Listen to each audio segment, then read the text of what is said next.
வணக்கம். இந்த வீடியோவில் நம்ம என்ன பார்க்க போறோம்னா, தமிழ்நாட்டில் கடந்த வாரத்தில் நடந்த ஒரு 3 முக்கியமான சம்பவங்களை பற்றி இந்த வீடியோவில் நம்ம பார்க்க போகிறோம்.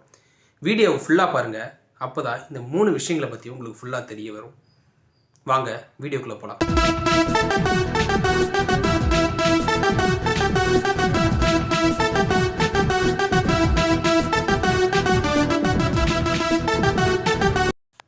முதல் சம்பவம், கடந்த 3 நாளைக்கு முன்னாடி ஒரு நியூஸ் வெளியே வந்தது. என்னன்னா, ஒரு பெண்மணி நைட்டில் தண்ணி கேட்டிருக்காங்க கதவை தட்டி.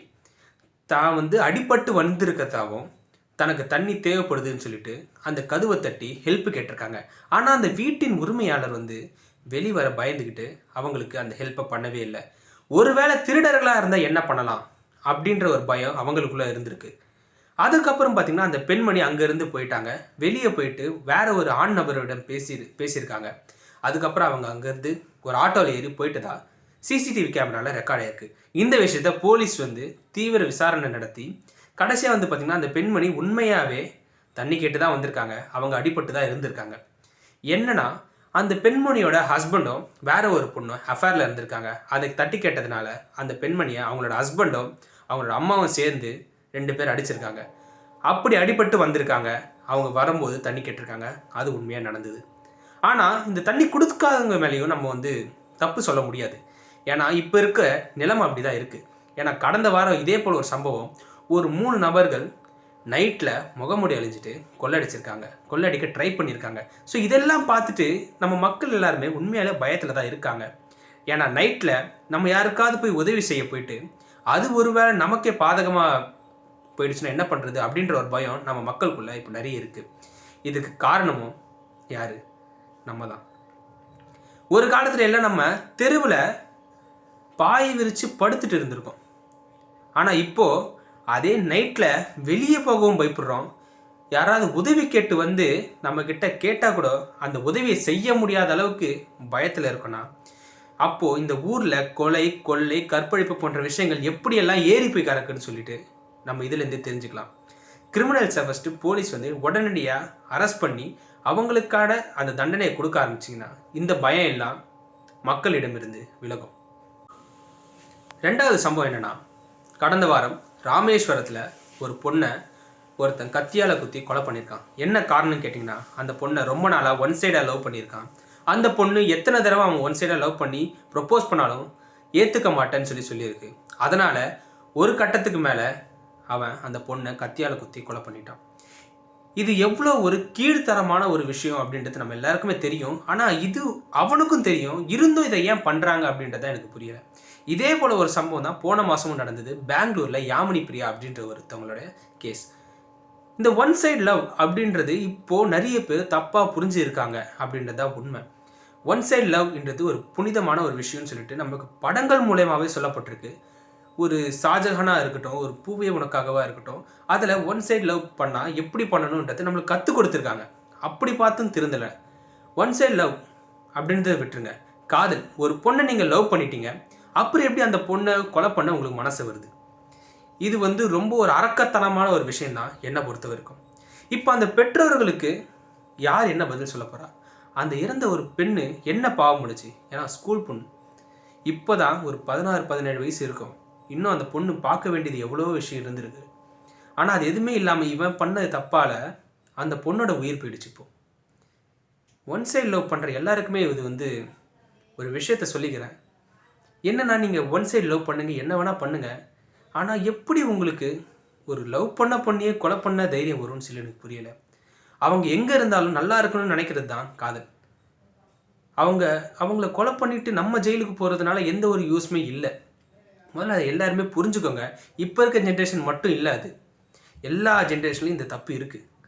இது ஒரு ஜென்ரேஷன் சொல்லிட்டு நம்ம கடந்து போக முடியாது. ஏன்னா கொலை பண்ணாமல் ஒரு 25 வயசு பையன், அவன் பிறந்தது 90s காலகட்டத்தில் பிறந்திருக்கான்.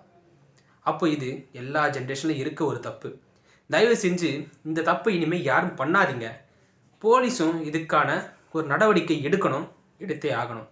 அந்த அம்மாவும் அப்பாவும் மினிஸ்டர் கிட்ட கேட்குறாங்க, எனக்கு இப்போ என் பொண்ணுக்கு என்ன பதில் அப்படின்னு சொல்லி கேட்குறாங்க. அதெல்லாம் பார்க்கும்போதே ரொம்பவும் பரிதாபமாக இருக்குது. இனிமேல் யார் இந்த தப்பை பண்ணாதீங்க. இந்த கரூர் சம்பவம் நடந்து கிட்டத்தட்ட ஒரு 60 நாள் கிட்ட ஆயிடுச்சு. விஜய் அவர்கள் இப்போ தான் ஒரு மீட்டிங்கை வேற ஒரு ஊரில் நடத்தியிருக்காரு. நேற்று சண்டேல காஞ்சிபுரத்தில் இந்த மீட்டிங் நடந்திருக்கு. ஃபேன்ஸ் யாருக்கும் அலோடு இல்லை. உள்ள கட்சிக்காரங்களை வச்சு இந்த மீட்டிங் நடந்திருக்கு. விஜய் அவர்கள் கிட்டத்தட்ட ஒரு 20 நிமிஷத்துக்கு மேலே பேசியிருக்காரு. அதில் வந்து பார்த்திங்கன்னா விஜய் அவர்கள் முதலமைச்சர் ஆனார்னா என்ன நடக்கும் அதாவது ஒரு வாக்குறுதிகள் அப்படின்னு சொல்கிற மாதிரி ஒரு விஷயங்களை சொல்லியிருக்காரு. என்னென்னா எல்லாருக்குமே வந்து பார்த்திங்கன்னா ஓன் ஹவுஸ் இருக்கும். எல்லா ஓன் ஹவுஸுக்குமே ஒரு மோட்டார் சைக்கிளாவது இருக்கும். அது வந்து வரவேற்கத்தக்கது இந்த ஒரு அறிக்கை. என்னென்னா இந்த விஷயங்களை வந்து கண்டிப்பாக நிறைவேற்ற முடியுமா அப்படின்னு சொல்லி கேட்டிங்கன்னா எனக்கு தெரியல. ஒருவேளை நிறைவேற்றப்பட்டதுன்னா அது இங்கே இருக்க பல மக்களுக்கு நன்மையாக அமையும். ஏன்னா இப்போ இருக்க நிறைய பேர்கிட்ட ஓன் ஹவுஸ் இல்லை. ரெண்டாவது விஷயம், மோட்டார் சைக்கிள் நிறைய பேர்கிட்ட இல்லை. நிறைய ஏழை மாணவர்கள்கிட்ட இல்லை, வேலைக்கு போகிறவங்ககிட்ட இல்லை. ஸோ இந்த ஒரு திட்டம் வந்ததுன்னா இது வந்து பலருக்கு பயனுள்ளதாக அமையும். அதே போல் பொருளாதாரத்தை வந்து மேம்படுத்துவோம் அப்படின்னு சொல்லியிருக்காரு. மாணவர்களுக்கு என்னதான் கல்வி கொடுத்தாலும் கல்வி கற்று முடித்ததுக்கப்புறம் வேலைக்கு போகிற ஆப்பர்ச்சுனிட்டி ரொம்ப கம்மியாக இருக்குது. நிறைய பேர் வேலை இல்லாமல் இருக்காங்க. ஸோ அவங்களுக்கான அந்த வேலை வாய்ப்பை கொடுத்துட்டாலே போதும், அவங்களையே அதுக்கப்புறம் தங்களுடைய வாழ்க்கையை மேலே கொண்டு போயிடுவாங்க. இது ஒரு விஷயம். இதெல்லாம் வந்து இப்போதைக்கு சொல்லப்பட்டிருக்க ஒரு சில அறிக்கை, அதாவது வாக்குறுதிகள் அப்படின்னு சொல்லிட்டு விஜய் அவர்கள் சொல்லியிருக்காரு. அதுக்கப்புறம் வந்து பார்த்திங்கன்னா டிவிகே மேலே வைக்கப்பட்ட குற்றச்சாட்டுகளுக்கு அட்ரஸ் பண்ணியிருக்காரு. இதில் வந்து நாம் தமிழர் கட்சி வந்து பார்த்திங்கன்னா ஒரு கூட்டத்தில் டிவிகேவோட தொண்டர்களை பார்த்து தற்குறி அப்படின்னு சொல்லி ரிப்பீட்டடாக சொல்லியிருப்பார். அதுக்கு விஜய் அவர்கள் அவருடைய ஸ்டைலில் ஒரு பதிலடியை கொடுத்துருப்பார். எப்படி நீங்கள் வந்து தொண்டர்களை பார்த்து தற்குறி அப்படின்னு சொல்லலான்னு. ஏன்னா இவங்க வந்து இதே தொண்டர்கள் தான் போன ஓட்டில் உங்களுக்கும் ஓட்டு பண்ணியிருப்பாங்களா, அப்போ அவங்க உங்களுக்கு ஓட் பண்ணதுனால இப்போ நீங்களும் தற்குறி தானா அப்படின்னு சொல்லிட்டு கேட்டிருப்பாரு. இது வந்து கரெக்டான பேச்சு தான். நாம் தமிழர் கட்சி வந்து கிட்டத்தட்ட இந்த ஒருமை பேச்சை வந்து நிறுத்தணும். ஃபஸ்ட்டு தொண்டர்களை பார்த்து இப்படி பேசுகிறது ரொம்ப தப்பு. இது அரசியல் நாகரிகமற்ற ஒரு செயல் தான் நாம் தமிழர் கட்சி தொடர்ந்து நடத்திட்டு வருது. சாட்டை துரைமுருகனாக இருக்கட்டும், சீமான் அவர்களாக இருக்கட்டும், ஒரு அரசியல் நாகரிகம் தெரியாத ஆட்களாக தான் நீங்கள் இருக்கீங்க எனக்கு தெரிஞ்சு. ஏன்னா ஒரு அரசியல் தலைவரையோ அவங்களோட தொண்டர்களையோ ஒருமையில் பேசுகிறது எந்த வகையிலும் நியாயம் இல்லை. அப்படி பேசுகிறது ரொம்ப ரொம்ப தப்பான ஒரு விஷயம். முட்டாள்கள்னு சொல்கிறதே தப்பு. விஜய் அவர்கள் ஸ்டாலின் அவர்களை அங்கிள்னு சொன்னதுக்கே பொங்கி எழுந்துட்டாங்க கிட்டத்தட்ட நாம் தமிழர் கட்சி. ஆனால் இப்போது அவங்களே வந்து பார்த்திங்கன்னா ரொம்பவும் ஒருமையில் பேசுகிறாங்க. அப்போது இவங்களுக்கு என்ன அரசியல் தெரியும்? அப்போ இத்தனை வருஷமாக அரசியல் இருந்திருக்கீங்க, உங்களுக்கு அந்த அரசியல் நாகரிகமே இன்னும் புரியலையா அப்படின்ற ஒரு கேள்வி இங்கே எல்லாருக்குள்ளேயும் எழுது.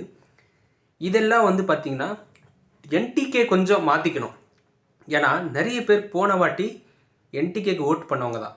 ஸோ நீங்களே அவங்கள பார்த்து தற்கொலைன்னு சொன்னீங்கன்னா இதுக்கப்புறம் உங்களுக்கான அந்த ஓட்டு விழவே விழாது.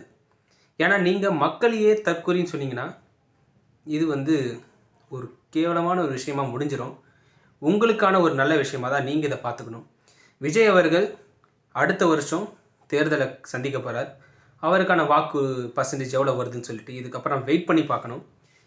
அதே போல் நம்ம வந்து இந்த சமூக பிரச்சனைகளுக்கு முதல்ல குரல் கொடுக்கணும். இப்போ நம்ம சொன்ன அந்த ஒன் சைட் லவ் பிரச்சனையாக இருக்கட்டும், இல்லைனா ஒரு சில பேர் உதவி கேட்டு வருவாங்க, ஆனால் அதுக்கு நம்ம வந்து உதவி செய்யணும் தான் எனக்கு தெரிஞ்சு நான் சொல்கிறேன்.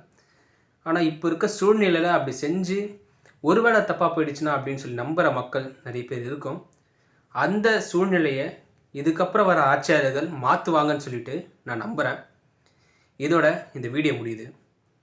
வீடியோ ஃபுல்லாக பார்த்த உங்கள் எல்லாருக்கும்